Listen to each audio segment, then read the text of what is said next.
Well, we're just getting the fire started. Getting the fire started. Sunday night fireside chat.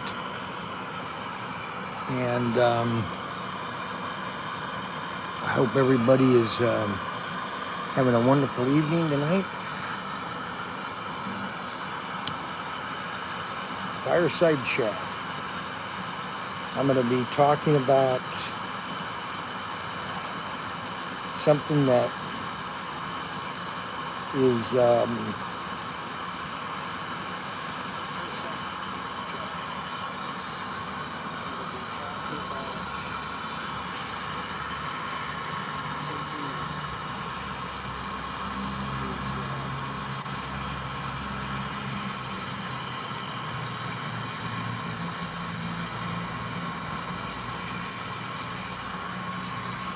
once I get that fire going, now I can turn that butane off.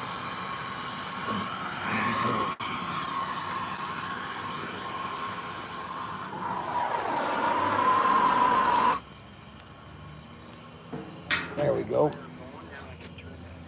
Now we've got a beautiful fire going tonight. You may want to remove the map gas. The map gas, LOL. What map gas? Map gas, I don't know what that means. Hey everyone.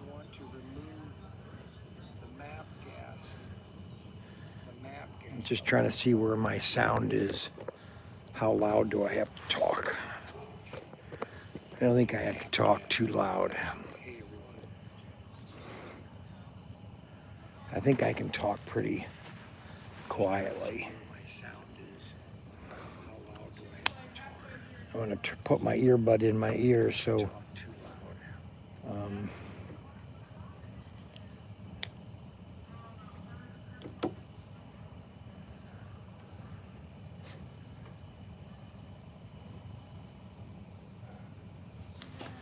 there we go.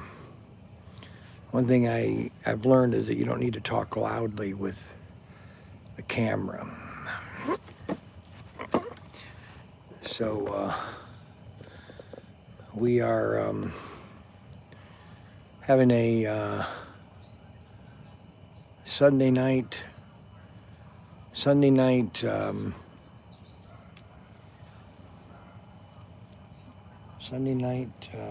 live stream. Now, why is that working? Huh. There we go. One thing I've learned is that you don't need to talk loudly with the camera. I don't know why this isn't working. Nothing ever works for me. The bass has only got 11%.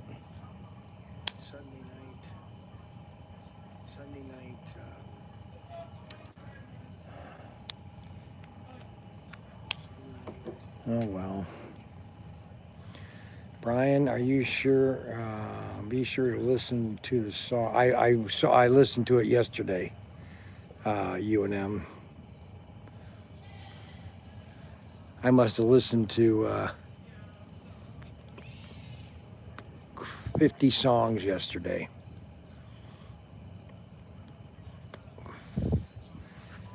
And a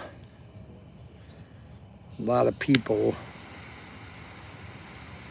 some people get it and some people don't.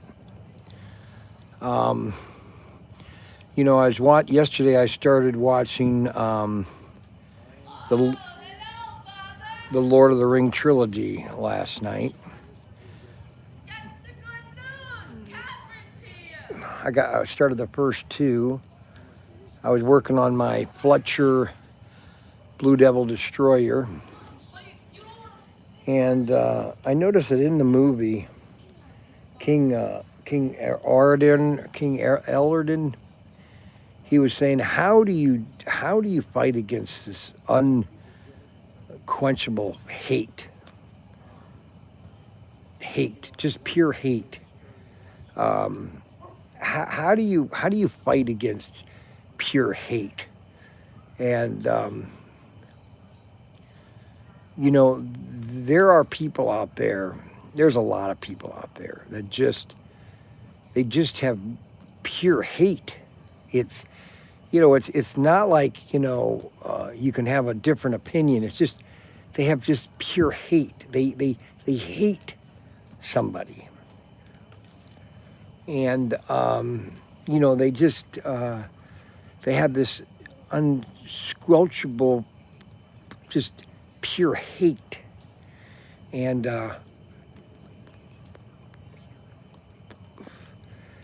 I told people last week, I go, you know, the thing that hit me the most was that this is the 16th year. It'll be September 22nd or 23rd. I can't remember, 22nd or 23rd. That Kimmy, our oldest born, our firstborn,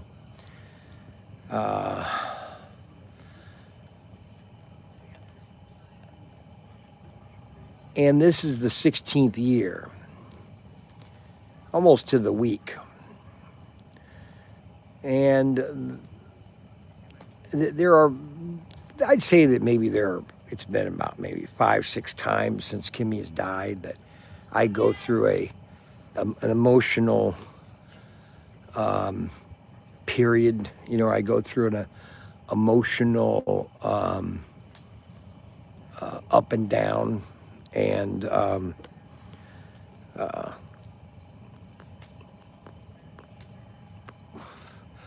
this Charlie Kirk thing, I wasn't necessarily a Charlie Kirk follower in the sense that I didn't listen to all of his stuff. I didn't listen to a lot of his podcast. Once in a while I would listen to him here and there, but it wasn't something that I was a devoted listener to.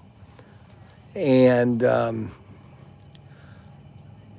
so, you know, when the whole thing happened, it kind of like, you know, I think like, okay, what the heck happened here? And but I think what it is showing, it is giving a complete and unfiltered division of, okay, here are these people, and here are these people. And his death is giving a stark comparison. This is the left, and this is the right. People always say, well, Christianity wasn't necessarily a religion of peace. Well, for the most part, it is. It is all based on the gospel of Jesus Christ and the gospel of love, the love chapter, love thy brother. It's always talking about love thy brother, you know. And unfortunately, when man gets involved in something, he can dilute it or corrupt it. But overall, if you look at it or in the whole compass, what has Christianity done but help the entire world come out of the dogma of hatred and destruction.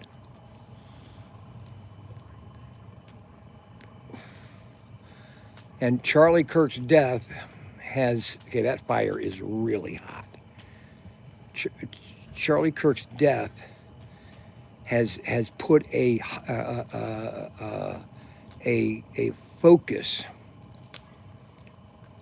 on the left, and I'm saying the left in the sense because, you know, people say, well, there are no good this or there are no good that, and I will say this is where I draw the line. I do not believe in communism.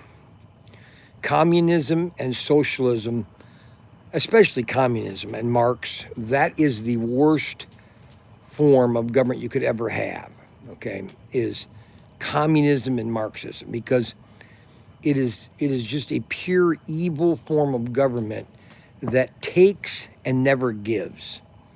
Okay, and and you could argue, you could fire. Yeah, you could um,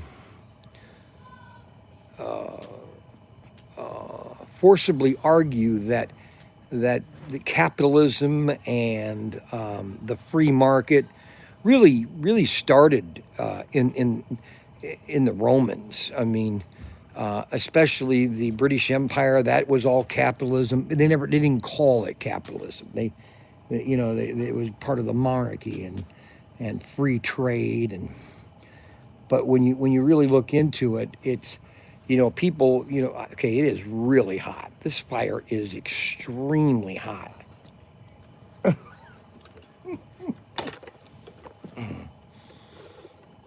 I mean, this thing is just burning up my phone. Holy moly, my phone is about 100 degrees. And so when you look at those things, that changes a lot of things. And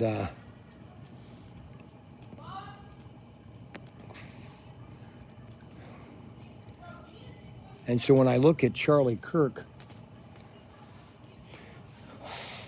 so he has, see, nowadays the left, and I'm going to call it the left. I'm just going to call it the left. And the far left is really communism. If you really want to just get down to the brass, it's really communism and Marxism. They want to take from people that don't have, and give it to other people, and then those people are going to take it from them and give it to somebody else. Isn't it Roman favorite book of the Bible? Yes, Romans is my favorite book of the Bible. Well, that's different than Rome. When we look at things, hey, don't you... Okay, so now Derek is upset. Okay, so Derek, hey, don't you be talking crazy. Don't make people mad. Well, I'm sorry, Derek, but people are already mad. And I am furious, to be honest with you. I am, I couldn't be have more righteous anger in me than I've ever had. A lot of things have affected me, the death of Kimmy, the death of Derek. There's nothing other than Derek. And to you, other people that don't know this, yeah, maybe it doesn't mean anything to you, okay? But it means a lot to a lot of people. And everybody knows who I am. Everybody knows what I'm going to talk about because I've done it before. And if it bothers people, I don't have one bit of hate toward anyone. Okay. But what I do have a problem with is how people just blatantly lie about what's going on. And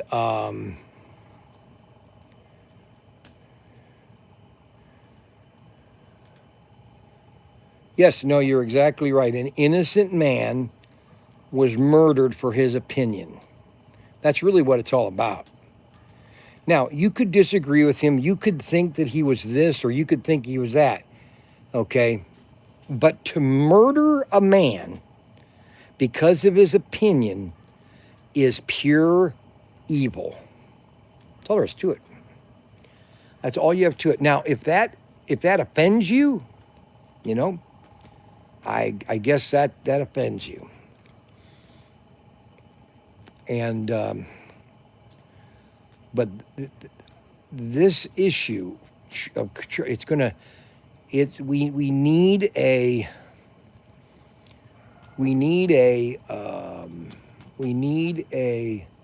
revival that is going to touch millions of people. And this has touched millions of people. There are a lot of people that are really upset that this happened. Now, there's people on the left that are cheering. TMZ is getting in trouble because their staff was praising that he got shot. What it really shows is the real intent of somebody, okay?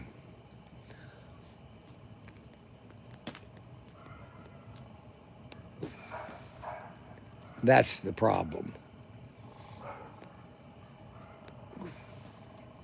It really shows your, it's like people are saying, like right now, I don't know who else said it. It was the governor of Idaho or Utah was saying that there has not been a single car burned. There has not been a single town looted or burnt. There's been no lawlessness. There's only been prayer and vigils. Okay? And the left or evil cannot stand light. Now, if this upsets a lot of people, which it does, this will upset a lot of people. They will just say, I can't hand you, Bryan. You're a jerk. I don't want to listen to you anymore. And that's fine. That's fine. If you want to go down that road, I can't stop you, but I'm not going to stop being quiet because I'm not saying anything that is,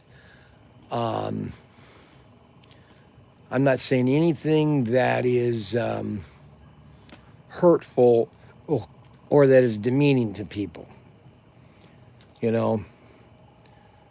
and when you walk your walk, sometimes you have a tendency to maybe step on people's toes that you might not want to.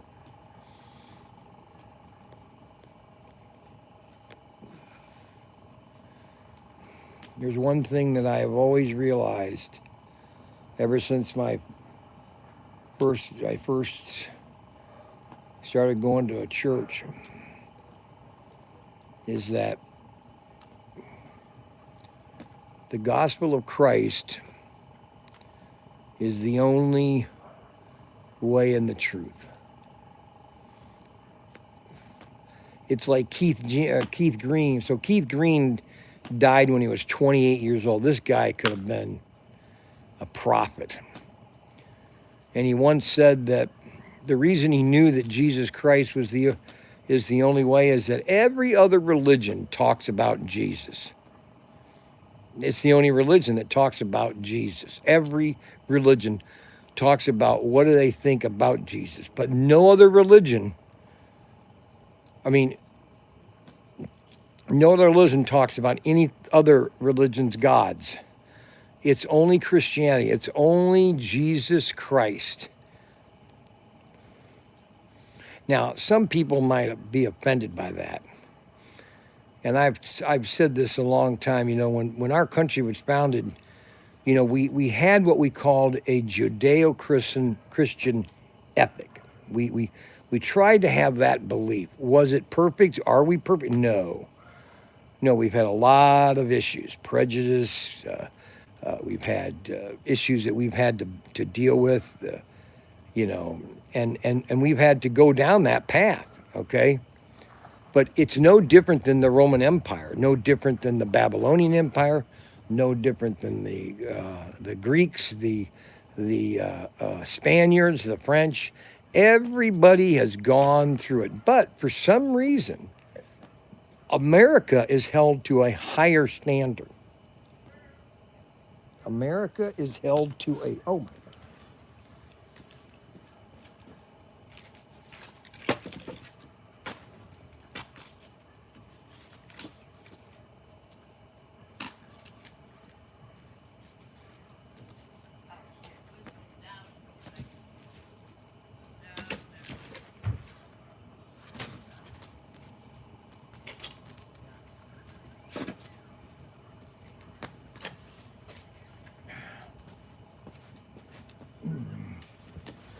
That's going to be a good one right there.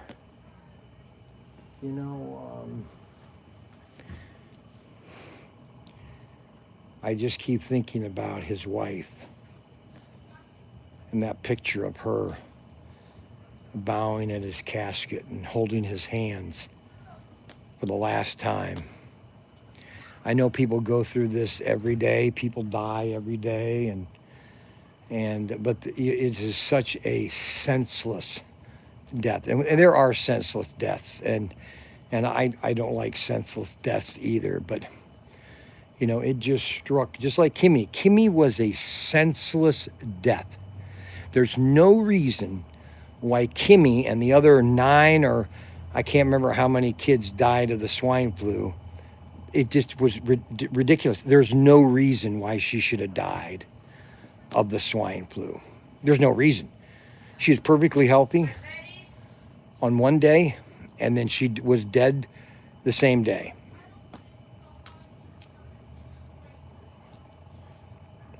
She was perfectly healthy one day, and then dead the next. You know, I can understand if she had some medical issue or this or that, but perfectly healthy. And so,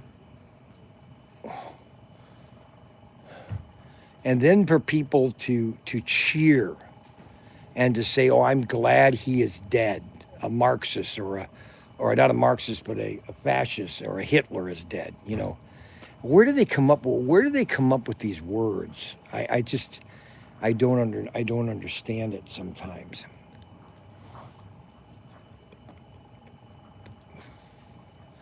I just don't understand it sometimes.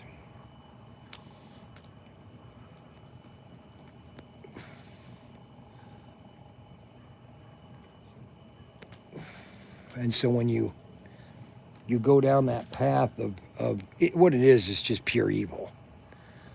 You know, it's just pure evil. You know, to say, well, that means that somebody should shoot and kill me. That's the thing. So does somebody think that because what I'm saying tonight, you have the right to shoot and kill me? That's where we're headed if we don't stop this. And the media is really to blame. Okay.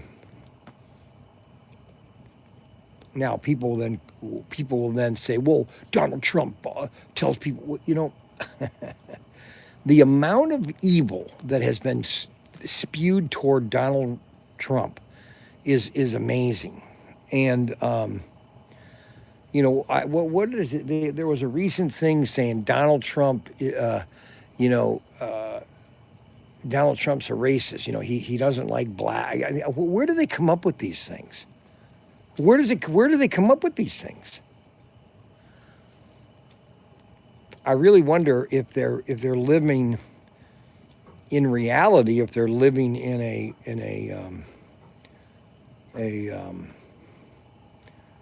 dystopian world. Okay.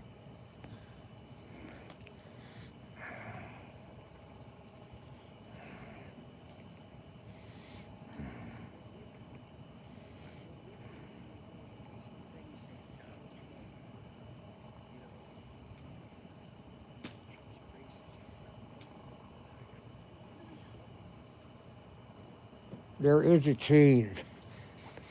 I really believe that there is a change coming. People are sick and tired of crime. People are sick and tired of, you know, you can't even go outside and walk because you're afraid if someone's going to shoot you. People are sick and tired of crime. And I don't understand why there is such a obsession or hatred toward police, and it's, you know, it makes no logical sense other than you're evil. And when you live like that, you live Alec Bradley. I'm having an Alec Bradley tonight. And when you live in a perpetual state of evil, okay, then you don't have any conscience, okay. you don't have a conscience. Now, and really all you have to do is read Romans 1, 18 through 32. It explains everything in about 20 verses. Romans 18 through 32, chapter 1. It explains the entire state of the world right now. I mean, you had 3 million British marching in Great Britain for Charlie Kirk and the British people. It's not just one little group, it's thousands of them. Already over 3,200 universities want to have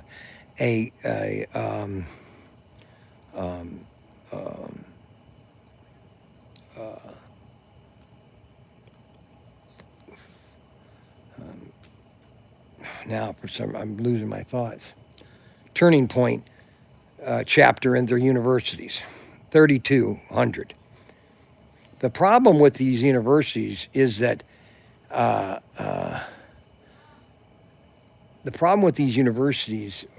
since the 1950s, is they've been infiltrated with communists, okay? Just pure communists that just hate America, they hate our country, they hate God, they hate everything. And so what you're getting when you have kids going to college and what they're coming out, they're coming out being communists. And that's like, if you don't need to go to college, or if you need a specific, I think there was somebody saying that there are eight really good colleges across the country. 8 really good ones. And like the best one is Huntington, and also the one in Michigan.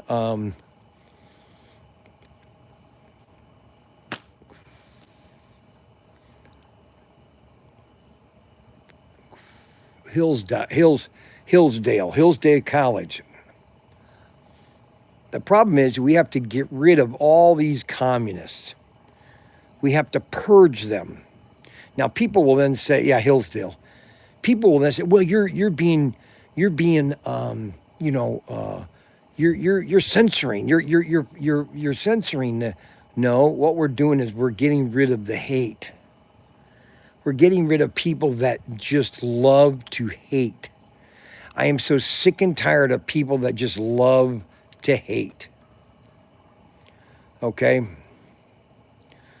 I love everybody. Even though people upset me, even though people constantly upset me, I still love everybody. I love everybody, okay? Yeah, they don't take any government money, Hillsdale. No money at all.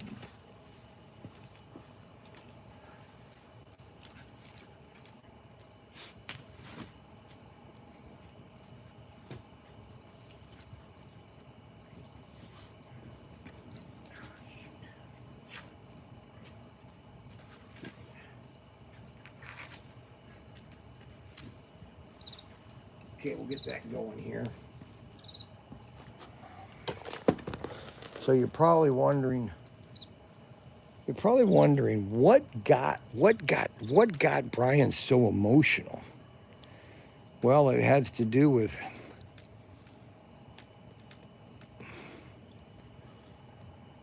Kimmy. I don't know if you've ever lost a child. I don't know if any of you have ever lost a child. We lost 2 children. We lost Derek in 1990, and we lost Kimmy in 2009. So if you've never lost a child, you don't understand how emotional it gets. And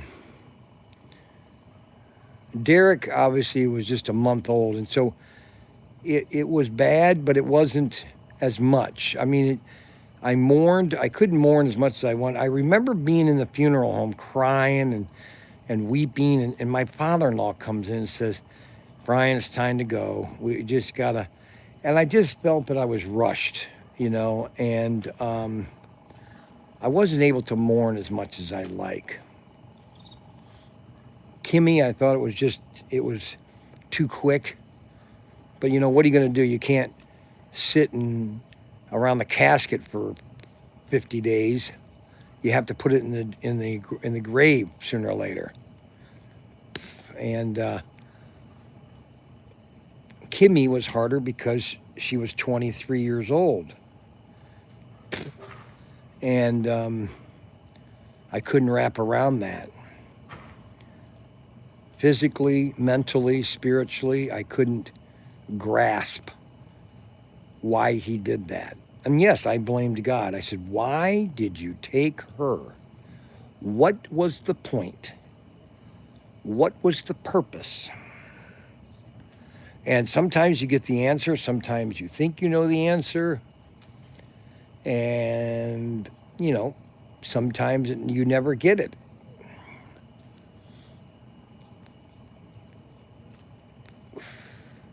Now, you could say, now that I look at it in a retrospect,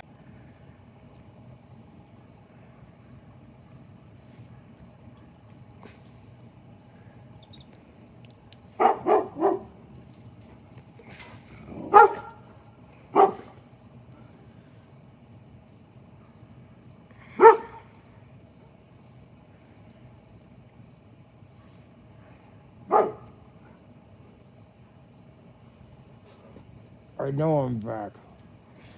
I don't know why I'm back. So we got our neighbor dogs. So my neighbor, no idea why it's not working. There's no service tonight. There's literally no service tonight. I mean, how do you figure that? I don't know what to tell you. I don't have any internet tonight, and that's why we don't have. There's nobody watching. I've lost all my audience. You're gone. Here again. You have to. Friday is too hot. Yeah, the fire is probably too hot.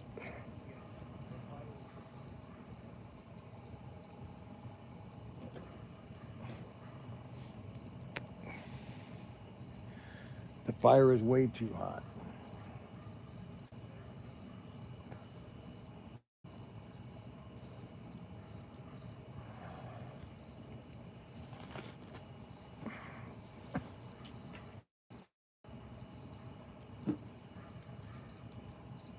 It's a terrible picture, too. It keeps cutting out. Yeah, I don't know what to tell you. I don't know why it's. Connected to the shed in the house. And your internet is terrible. I know. I don't know what's wrong.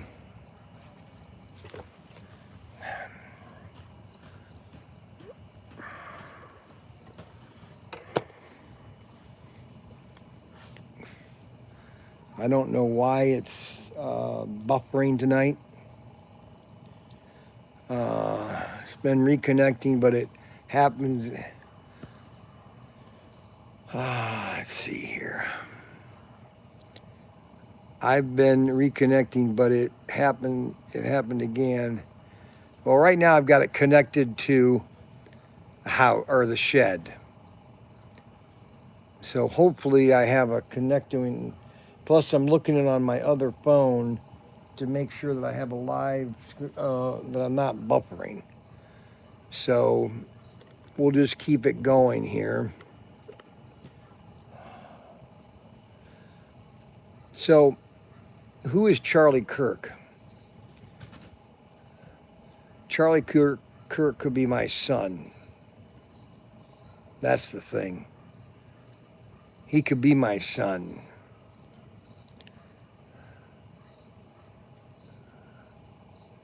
And I think that's the point that disturbs me the most is that why do people have such a hatred toward people? He's trying to stand up for the family. He's trying to stand up for Christian values, but people hate that. They don't want to talk about that. They don't want to talk about the family. And that you know what? Communism and Marxism, they hate the family. They hate God. They hate anything that's wholesome. You know, so what do you do? What do you do? Where do you go? Right now I'm emotionally stable. We had church this morning and I cried a little bit because I hate spinach. Well, I don't know if you can use the word hate. Now, I used to dislike spinach. I guess you could say hate. But, you know, what is the definition of hate? You know, do you have a dislike for? You know, now my daughter-in-law, she uses spinach all the time now. And she makes bacon level tomatoes. She'll put spinach in it. My wife, you know, now I eat spinach all the time. Pick up the cross every day. Well, see, that's the key point, is picking the cross up every day. There's one person that you guys can be praying for. I mean, earnestly pray for. I mean, it should be on your a daily prayer list, and that is Tyson, the kid that used to work for us. He had a job at Burger King. He got fired. He called me the same day Charlie Kirk got killed. I'm sitting in the camper, and all of a sudden he calls me. He goes, "Bryan, I lost my job." And then I was talking to him in the shed, and I watched a video with him about Charlie Kirk, and Charlie Kirk was talking about how that you about his faith and about how, you know, you constantly have to be encouraging to one another. And I told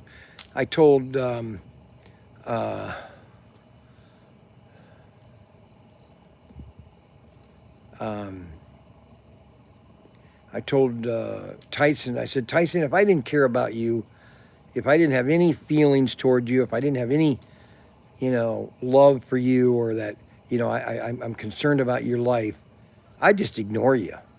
I just not listen, take your phone call. I'd say, 'I'm sorry, Tyson, I can't do anything for you,' and just ignore him. But I can't. It's an obsession in my heart to help Tyson.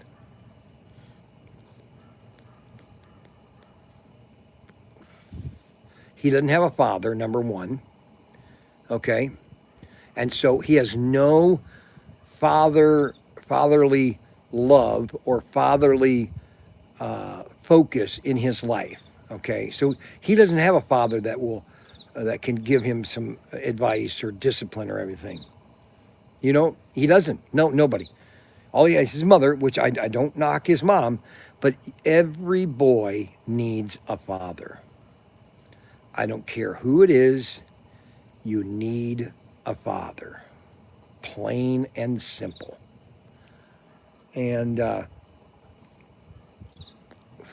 so I pray that you would pray for Tyson, that you would put him in your prayer list, that God, and I told him, I said, you know, Tyson, if you start praying for God, that God touch you and show you direction, he will show you in such a bold way that you'll be shocked out of your mind.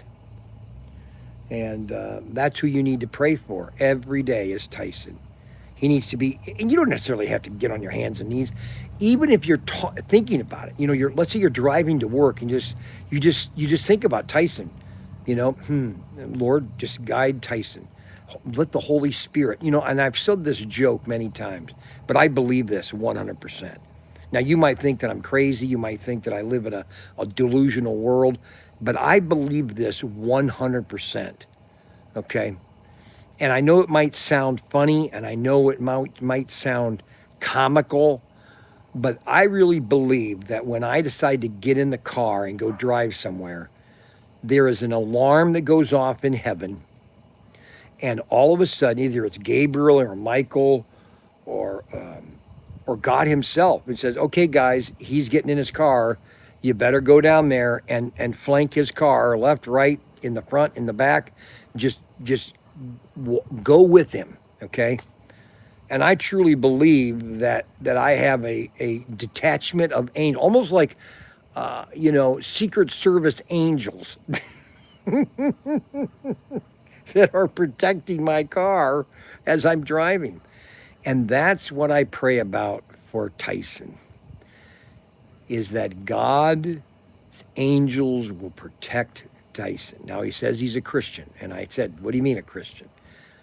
So if he's given his life to Christ, that's one fact. Now he has to do the walk, which is kind of hard sometimes.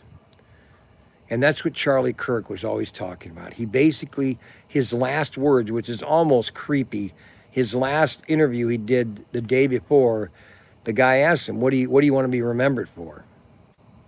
My faith in Christ. That's all I want to be mentioned. That's all I care about. And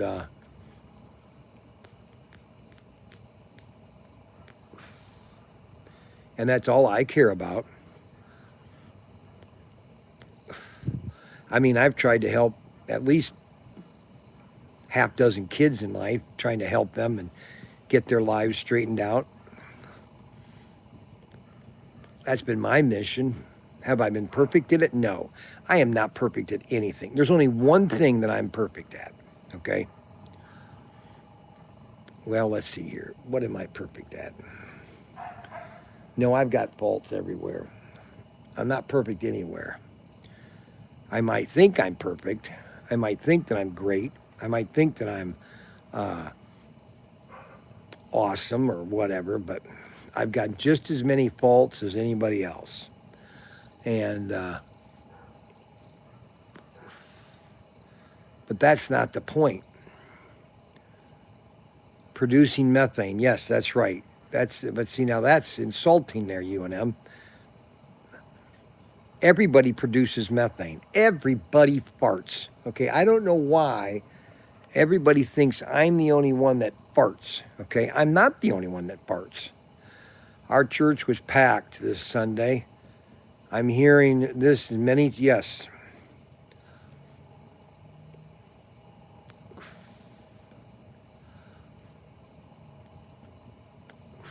A lot of churches were. Matter of fact, there's a guy named Jeremy Rising. I think it's Jeremy. He's a podcaster. And he said this morning, I was watching his video this morning, like at 9 o'clock. He says it's the first time he's been to church. First time ever. And he's going to church. Okay, with his friends. It's the first time he's ever been at church. Now, how many of these people are going to commit? I don't care really. I just want them to commit to going to church.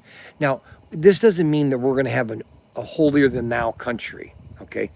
I just want a country that at least has sympathy and understanding about death. For some reason, we have this obsession and this evil glorification of death. And Hollywood, for some reason, Hollywood loves movies that are just pure evil and just have death, just raw carnage, and just they love it. And I find it funny, you know. Do you realize the best 5 movies ever made? Okay, you don't see any violence, or you don't physically see it. You have a murder, but you don't physically see it. And there's no swearing. Okay, how? Now that doesn't mean that the actors did not swear. All you have to go is go on YouTube and watch the bloopers from the 1930s. And in all the movies that were made in 1930, all these actors, when they made a blooper, they would swear. But it wasn't in the movies because we had a culture of a code. Okay, it's kind of like people say, well, you can't legislate morality. And I always tell people that's bullcrap. We legislate morality all day long. But it's happening in certain states. It happens in certain areas. You know, you're not allowed to just go walk outside and walk without any clothes on. You have to have, it's decency laws. You at least have to have clothes on, okay? You can't just go around and just, well, they do it right now, shooting up people. You know, and we should have, like, you're not allowed, you should not steal. I was watching this funny video. These people were making comments about this CVS store that was, they were in a CVS store and they wanted to buy a bunch of candy. And they can't buy the candy because all the candy in the CVS store is all locked up. They're locked up. They're all locked up. And they're complaining, why is all the candy? Well, why the candy is all locked up is because it keeps getting stolen. You know what I'm saying? It gets stolen. I remember when I had Young's Newsstand back in 1980, I think it happened in 1990. I had a kid that stole a pack of gum. And the dad came in, he goes, it was just a pack of gum. And I was so upset. I was furious. I could not believe he said it. But he goes, it's just a pack of gum. I said, yeah, right now it's a pack of gum. Then it might be something else. Then it might be grand larceny. Then it might be murder. Oh, you can't. I said, well, you know what? It was a pack of gum and it wasn't his. He stole it, okay? And he had to work off. He had to work 40 hours. Here's what I found out when I had Young's Newsstand. It was great. I must have gotten so much free labor. I figured out, let me put some wood on that. One more, let me get another load on that here.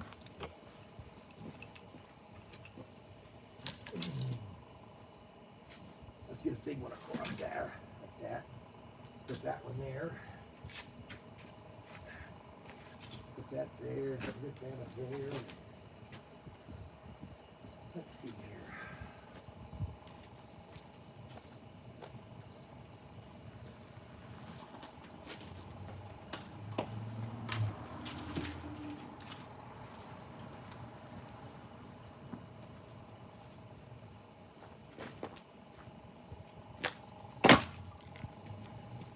So, what was I saying? Oh, yeah. So I had, I went to the Wood County Prosecutor's office. And I said to him, I said, how much does it cost to prosecute or go? What's the cost of a person if they're caught stealing? He said it's about $90 to $100. Now, this was back in 1990. It's going to cost them $100. Even if they lose, or a win, it's going to be $100 court cost. It's court cost, basically. And so I would tell people, like this one kid that stole the bubble gum, I said, now, sir, I have two choices. I can call the police right now, and your son could be arrested, and then you would have to go to court. And that would be $100, just court cost.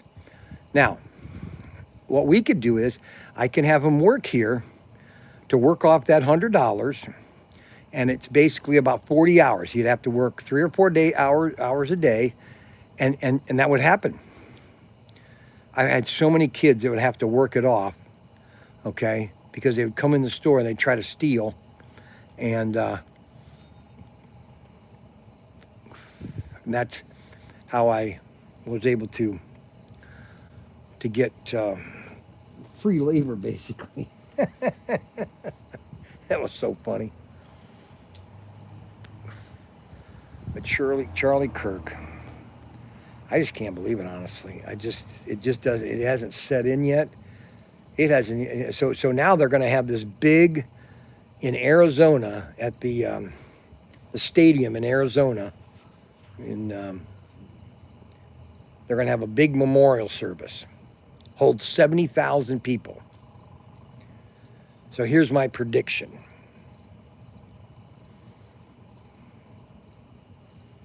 Oh, they didn't work because I had them. Believe me, they learned their lesson. My prediction is that they're going to have over 1 million people outside that stadium. The stadium is going to be filled, and I would not be surprised if there's over 1 million people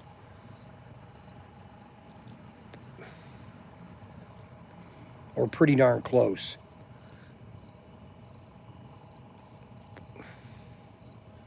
The stadium holds 70,000 people. I'm telling you, Charlie Kirk has really affected a lot of people. I'm telling you, it's staggering.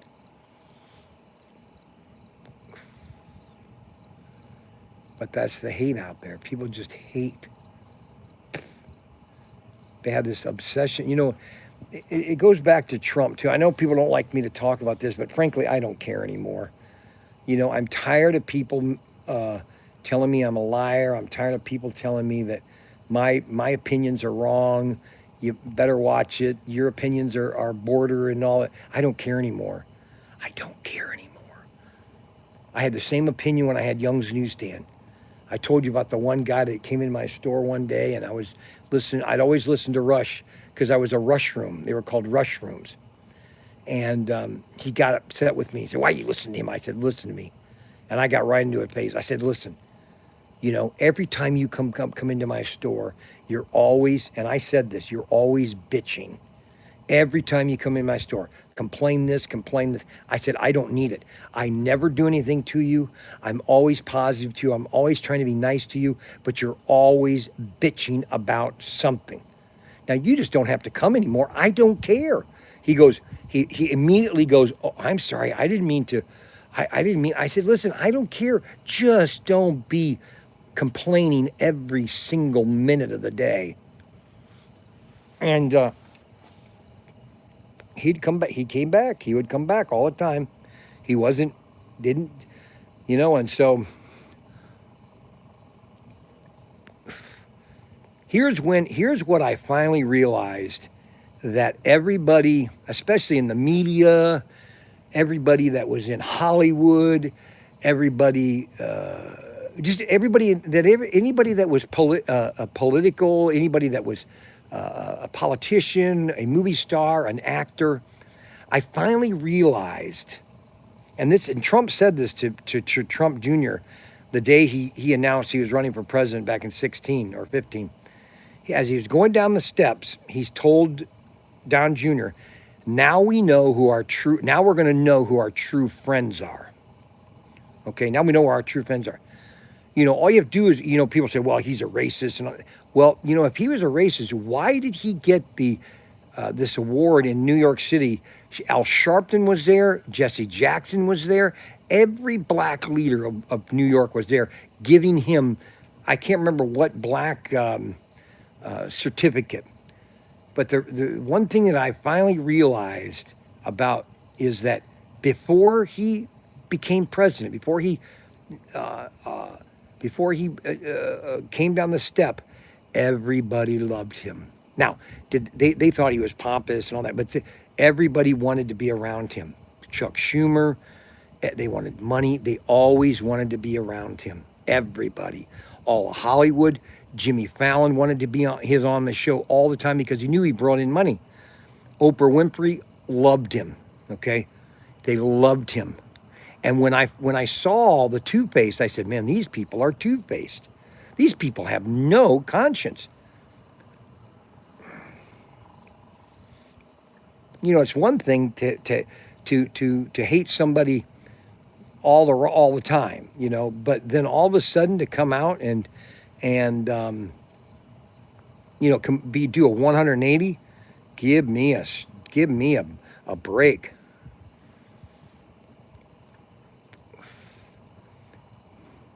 Trump is about as racist as Jesse Jackson is racist against whites. Listen, all you have to do is go watch the video in, what was it, 1980, I think it was. It was, I think, in Trump Plaza. They were giving him an award, and you had Jesse Jackson, you had Al Sharpton, you had every one of the black leaders of New York City give Trump an award of what he was doing for the black community. You know, it's amazing. It's like, no, he didn't do that. Well, yes, he did. I'm sorry, you're wrong. They just have this because he is doing, you know, I was listening to somebody was saying about Trump, you know, he's not a politician. He's not they were comparing Trump to, who were they comparing him to?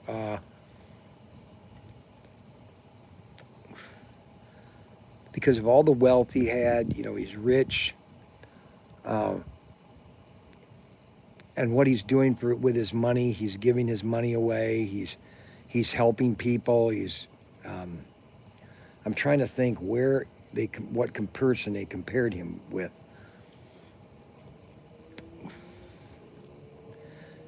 Now, do I say that everything he does is correct? No, nobody is.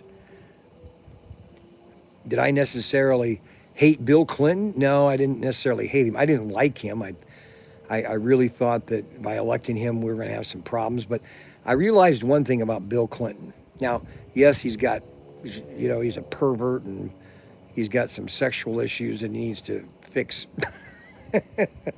But one thing I realized about Bill Clinton, he was a typical politician. I don't care what his views were, it didn't affect with him being a politician. And he wanted to get along, and he compromised. He knew a good politician can compromise. Okay? And that's what, the left they just can't do that. They everything that Trump does is evil. And it's the same thing with Charlie Kirk. Charlie Kirk is just a guy that wanted to promote the family in America. He wanted to promote Christianity. And he wanted to basically, love America. I don't understand why the love of America upsets the left so much. They have this vitriol hatred toward this country. I mean, look at Omar and Casey Cortez. You have the mayor or the guy that's running for mayor in New York. Hatred toward this country. They hate this country. It's like, give me a break. What is your problem? And you know what? It's almost unbelievable. It's almost bizarre. It's almost bizarre.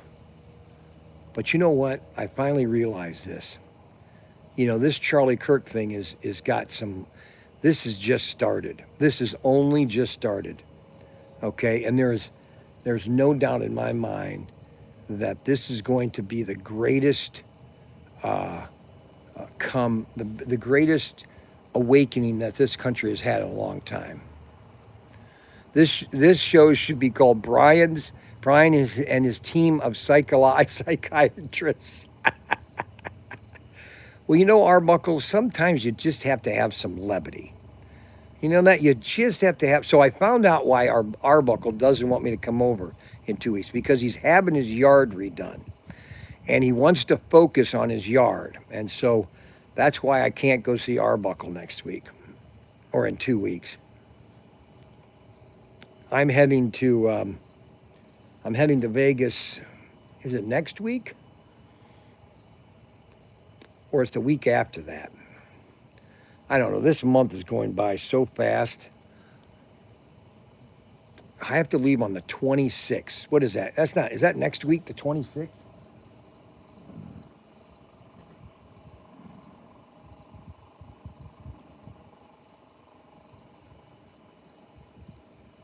Yeah.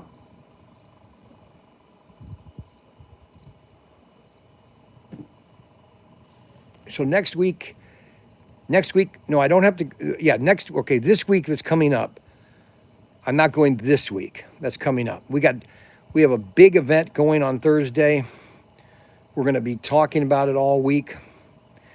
And then the week after that, on Thursday, I'm leaving toward Scott's.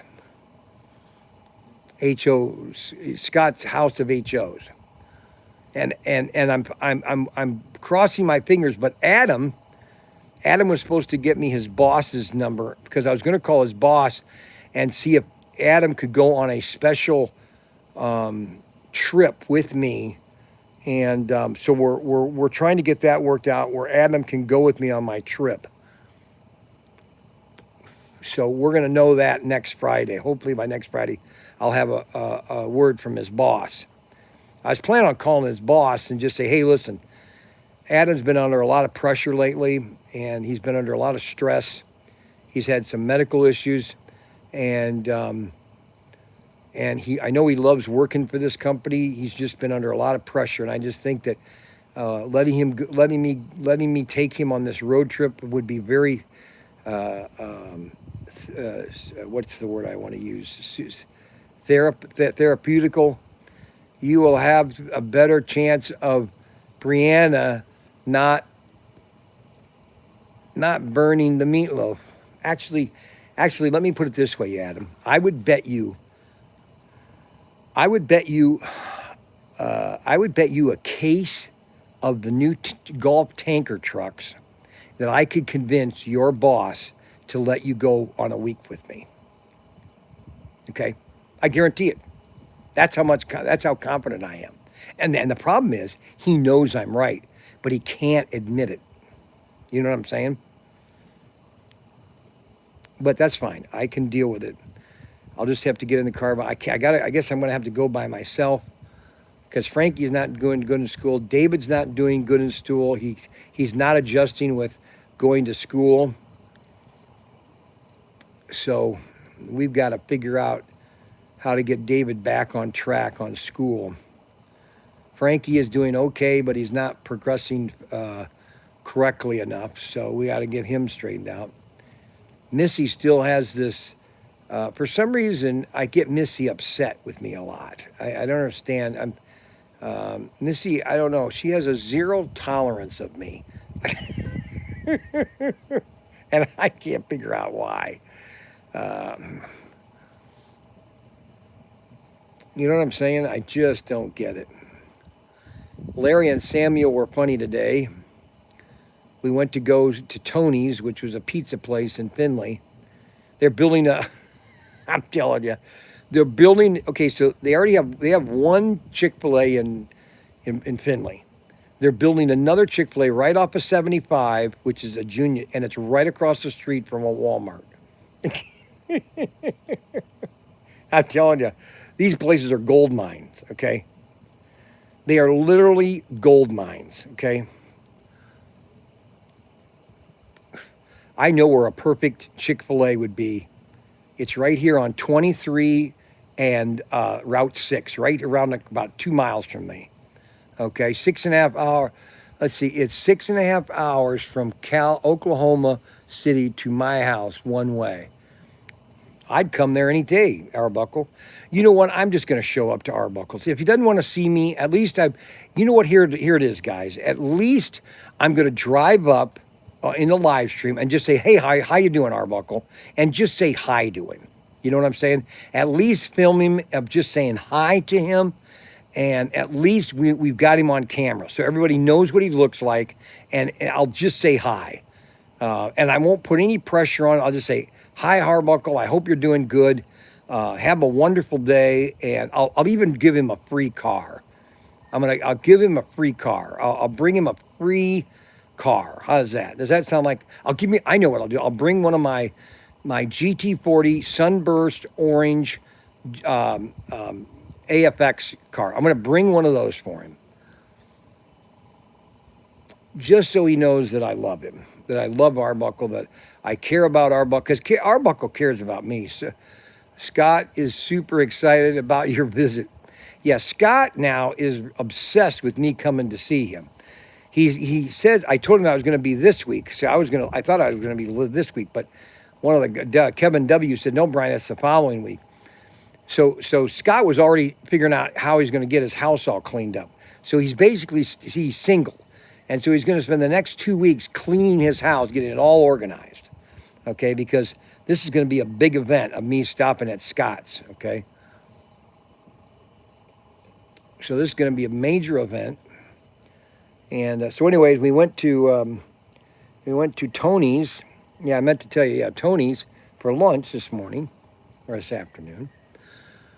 They have very good pizza, and they have very good pizza, and they have a nice salad bar too. Really nice salad bar. I mean, it's hard to have a really good salad bar, but they have a really nice salad bar. And so they had a really nice salad bar. And David or Larry and Samuel, they had this old-fashioned Jello. My mom used to make Jello all the time. Everybody made Jello in the 1970s. It was cheap. It was good to eat, and so they had this Jello with whipped cream, white whipped cream. Oh my gosh, the boys just sucked it down like a vacuum, and they're just smiling like crazy. And then David, I guess David fell, or no, Samuel fell a couple days ago. He's got a black eye.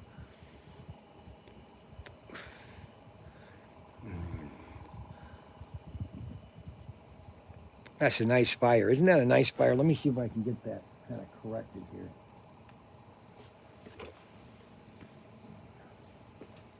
Oh my gosh. Oh my gosh. Yeah, that's still not broken up yet.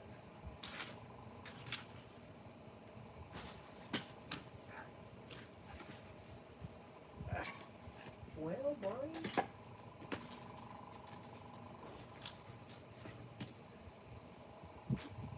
There we go. So we had a, so that's the Charlie Kirk.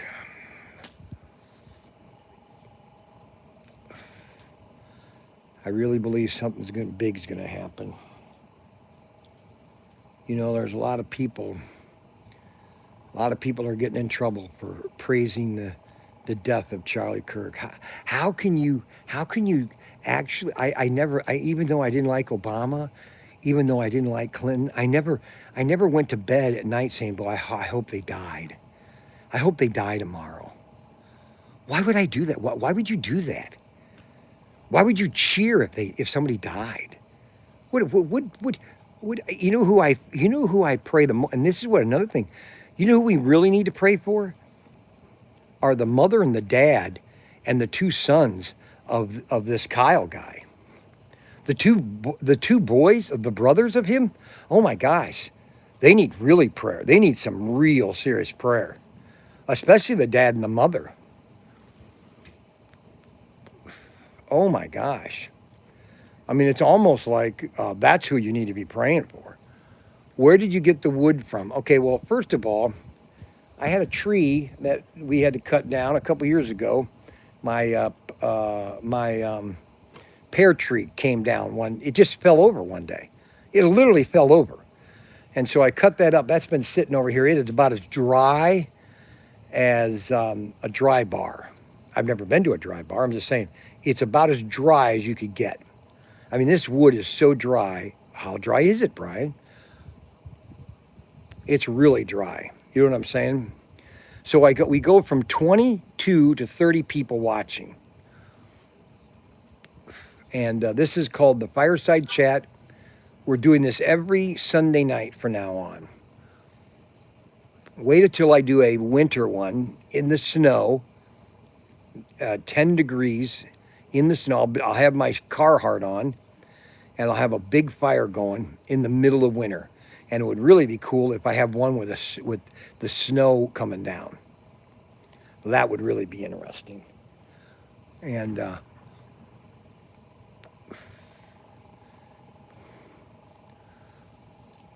so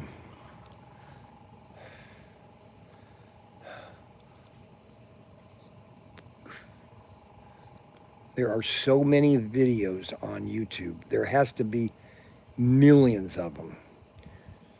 Just literally millions of them of Charlie Kirk. It's I think the most disturbing video I've seen is the video of his wife kissing his hands in the casket. That is probably the most emotional video I've seen of she basically, I love you, Carly, I love you, and she's kissing his hand. His hand is freezing cold. And that's the last thing that she's going to see of him. I think he's already buried now. Next week is going to be the memorial service. 70,000 people are going to attend this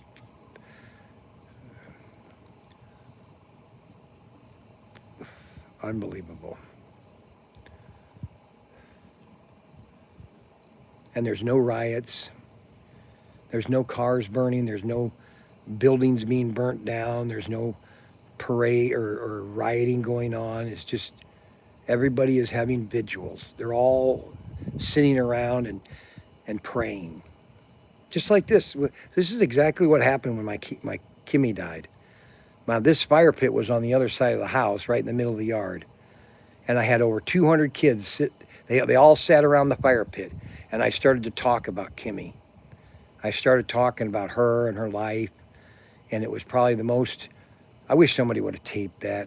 Probably the most emotional eulogy, I guess you could call it. Tim was right next to me.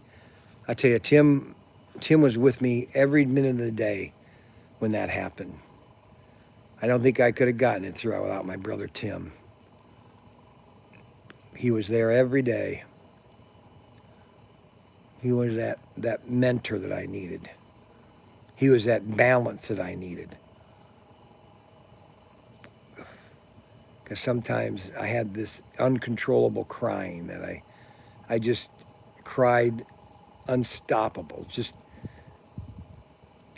abruptly. And then the following year, I went on my second road trip, and I had a vision of this one kid that my kids went to school. And I had a vision. I had a dream of him. I had a dream of him in a dream. And I'm trying to think his name. I'm losing my mind. And I called him. After I had this dream, I called him because I was driving to California. I was going to Vegas first, and then I was going to go to LA and go and visit stores in LA. And he was living in LA. And I can't think of his name. Why can't I think of his name? Oh my gosh. What was his name? He wrote this song called 90. Why can't I think of his name? Mark Daly. So I'm not kidding, I had a dream of Mark Daly, and I had this God thing, said, go call Mark Daly and visit him. And he was struggling, he didn't have any money, and I took him to the grocery store. I bought him $100 worth of groceries, and I said, pick out stuff, and he said, what? I said, yeah, pick out a bunch of stuff, buy a bunch of groceries. And then we went to dinner. And his life was kind of in a limbo right now at that time. And then he went to Israel for about 5 years. He met a girl, he married, and then came back home, and he's got like 3 kids, I think. He's about Ryan's age because they both graduated high school at the same time. Mark Daly, wonderful kid. Just wonderful. Nice parents. Just a wonderful kid. It's one other kid that just,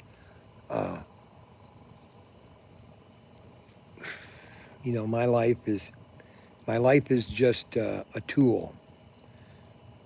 My life is a tool, a never-ending tool. And what do you do with that tool? It's like when I went out and visited Derek. I didn't know who Derek was. He'd been calling the store all the time, and that's how you get to know people. You get to introduce yourself, and then I went to see Anthony Bateman Sr. Politically, Anthony Bateman, we are completely different. But I had so much fun. I had so much love at his place. Anthony Bateman was so nice and kind.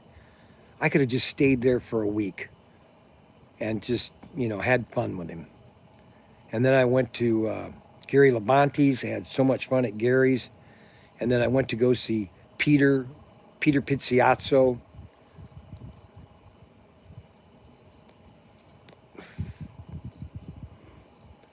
what a wonderful guy he was. I just have, every time I've visited the people's houses, it's always so wonderful. I'm so blessed. We all are blessed, and we have to constantly thank God for all the wonderful things he's done in our lives. You have to be thankful of everything that he puts before you.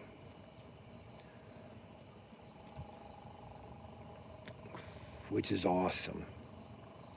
I couldn't be happier now than I was telling God yesterday. I said, you know, you could take me tomorrow and I'd be happy.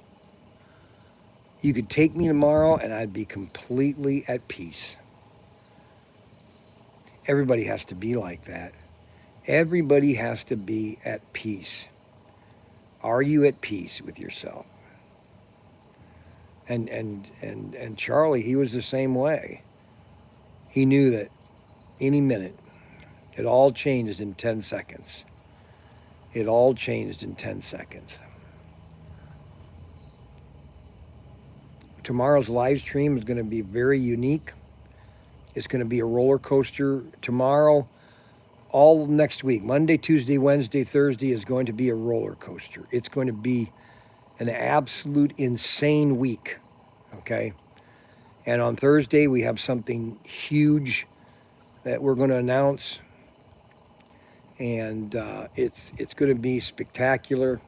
We had a great conversation with Auto World on Friday. Just a great conversation. Just amazing with Auto World. It was just, I couldn't have asked a better a meeting than we had on Friday. And it was just wonderful. I couldn't have asked a better meeting, you know. You know, it's like, you know, what are we doing here? What's the whole purpose of this whole thing? You know, and I'm just looking at,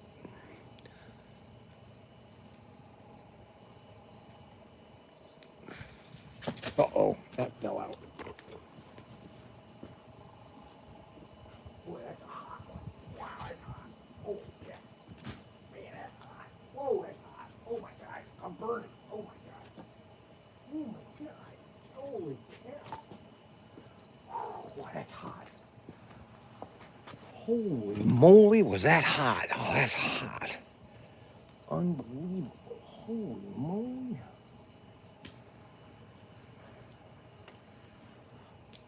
You know, I just, I'm so blessed. I've got,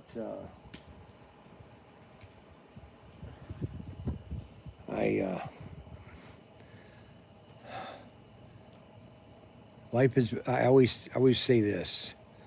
Life is brief, James 4:14. Whereas you know not what shall be on the morrow. For your life is but a vapor. It appeareth for a little time and then vanishes away. What are you doing in your life? What is your mission in life right now? What is it? What is your life a mission? What's your mission in life?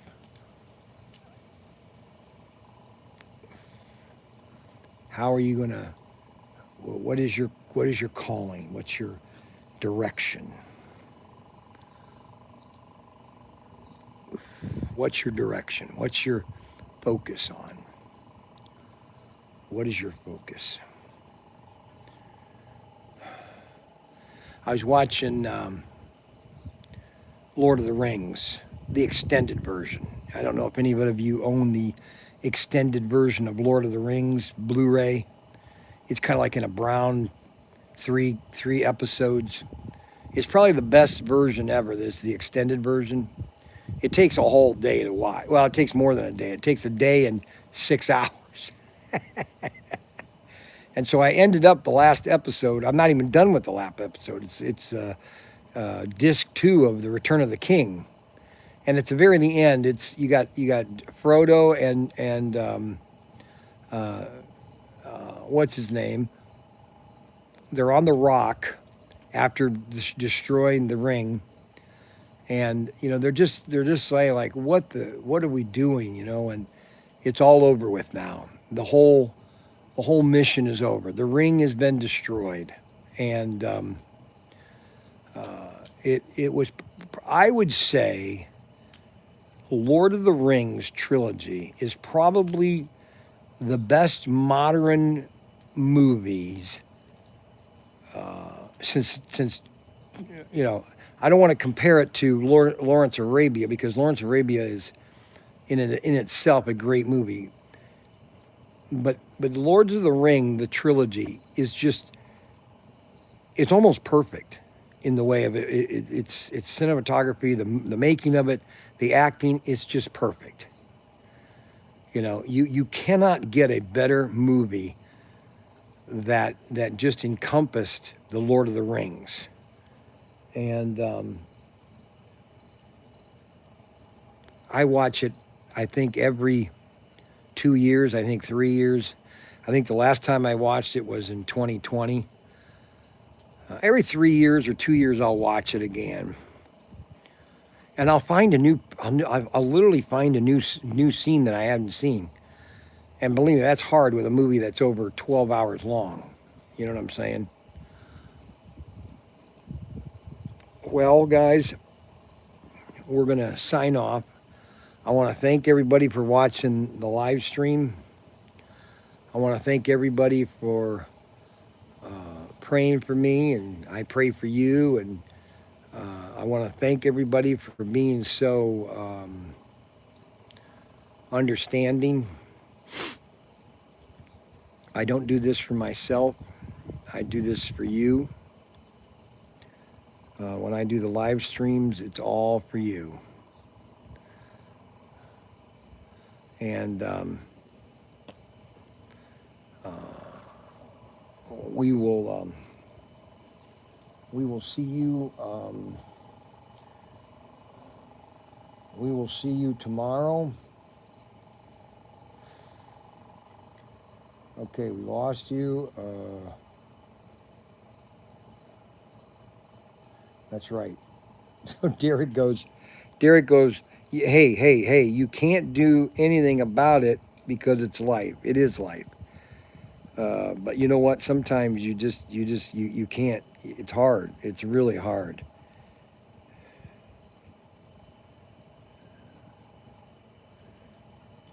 It'll only grow.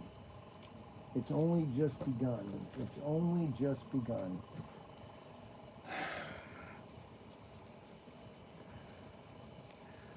Well, guys, we'll see you tomorrow at 9:30.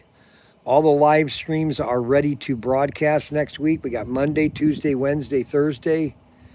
All I'm going to say is this. You do not want to miss the Thursday live stream. If you miss the Thursday live stream, it's not my fault. You want to save that. You want to go to our website. You want to subscribe. You want to give us a thumbs up. You want to subscribe, and you want to get all notifications. You do not want to miss the live stream at 6 p.m. on Thursday. That's all I can tell you right now. Tomorrow is going to be a phenomenal day. It's going to be a prelude of Thursday. We got Tuesday and Wednesday. Things are really going to be happening this year. And it's already October. I'm going to Vegas not this week, but the following week, Friday or Thursday. And then at the end of October, we're going to go to the Cleveland Schlock Car Show. And we're going to have a lot of fun there. I want to thank everybody for watching the live stream tonight. I just want to thank everybody. I am curious about Auto World. Call me tomorrow or ask questions tomorrow. I'm going to just end in a nice little prayer. Lord, I just want to thank you for all that you've done in my life. I pray for everybody that is going through struggles right now, that you would guide them and direct them. You would touch them in a mighty way. Open their heart to your spirit and guide and direct them. And we ask you this in Jesus Christ. our Lord. Amen and good night.